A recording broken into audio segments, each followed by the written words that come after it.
சென்னை மெரினா கடற்கரை அணுகு சாலையில் 18 கோடியே 45 லட்சம் ரூபாய் செலவில் பாரம்பரிய வழித்தடம் அமைக்கும் பணிகள் நடைபெற்று வருகின்றன. கூடுதல் விவரங்களை வழங்குவதற்காக செய்தியாளர் ஹரிஹரன் இணைகிறார். ஹரிஹரன், விவரங்கள். சென்னை மெரினா கடற்கரையை பொறுத்த வரைக்கும் நாள்தோறும் ஆயிரக்கணக்கான சுற்றுலா பயணிகளும் காலை மற்றும் மாலை வேளைகளில் ஏராளமானோர் உடற்பயிற்சி மற்றும் வாக்கிங்கில் ஈடுபட்டு வழக்கம். மெரினா கடற்கரையை பொறுத்த வரைக்கும் சென்னையோட முக்கிய அடையாளமாக இருக்கக்கூடிய நிலையில் மெரினா கடற்கரையில் மேம்படுத்துவதற்காக, அதாவது இங்கு வரக்கூடிய உடற்பயிற்சி மேற்கொள்களையும் வாக்கிங் மேற்கொள்வது மட்டுமல்லாமல் சுற்றுலா பயணிகளையும் கவர்வதற்காக பல்வேறு பணிகளில் மெரினா கடற்கரையில் அவ்வப்போது நடைபெறுவது வழக்கம்.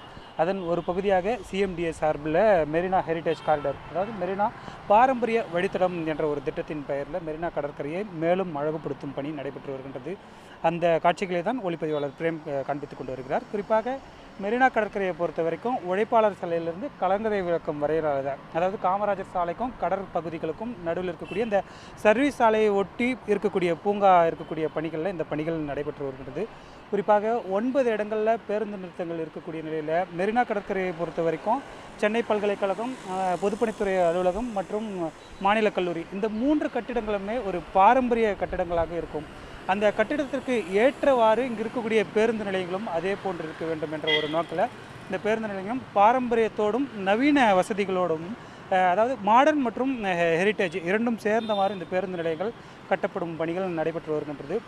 பேருந்து நிலையத்தை பொறுத்த வரைக்கும் தற்பொழுது ஏற்கனவே இருக்கக்கூடிய இந்த 3D மாடல் பேருந்து நிலையம், அதற்கு முன்னதாக அமைக்கப்பட்ட பேருந்து நிலையங்கள் இரண்டுமே இந்த பேருந்து நிலையங்கள் முழுவதுமாக கட்டி முடிக்கப்பட்ட பிறகு வேறொரு இடத்திற்கு மாற்றப்படும் என தெரிவிக்கப்பட்டிருக்கு. அதனைத் தொடர்ந்து இந்த பேருந்து நிலையம் இந்த இடத்துல செயல்படுத்தும் போது பேருந்துகள் உள்ளே சென்று வருவதற்கான வசதிகளுக்கு ஏற்ப இந்த பேருந்து நிலையம் அமைக்கப்படும் என தெரிவிக்கப்பட்டது. அந்த பூங்காக்கள் இருந்த பகுதிகளில் ஒரு குறுகிய இடைவெளியில் சைக்கிள்கள் மற்றும் வாக்கிங் செல்வதற்கான பிரத்யேக பாதைகளும் அமைக்கப்பட்டிருக்கு. குறிப்பாக அந்த உழைப்பாளர் சாலையிலிருந்து கலங்கரை விளக்கம் வரை செல்லும் பகுதிகளை இணைப்பதற்கு ஏற்ற வகையில் இந்த சைக்கிள் மற்றும் வாக்கிங் செல்வதற்கான பாதைகள் அமைக்கப்பட்டு வருகின்றது.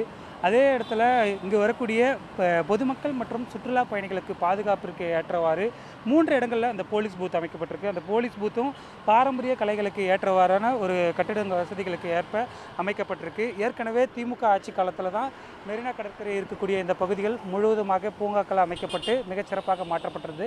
தற்பொழுது சிஎம்டிஏ சார்பில் இந்த மெரினா ஹெரிடேஜ் காரிடர் பணிகள் நடைபெற்று வருகின்றது. ஒரு பக்கம் மெட்ரோ பணிகள் நடைபெற்று வருகின்றது. இந்த பணிகள் அனைத்துமே முழுமையாக முடிவுக்கு வரும்பொழுது சென்னை மெரினா கடற்கரை உலக தரத்திற்கு இணையான சுற்றுலா தலமாக மாறும் என்பதில் சந்தேகமில்லை. உடனுக்குடன் செய்திகளை தெரிந்து கொள்ள சன் நியூஸ் பெல் ஐகானை கிளிக் பண்ணுங்க.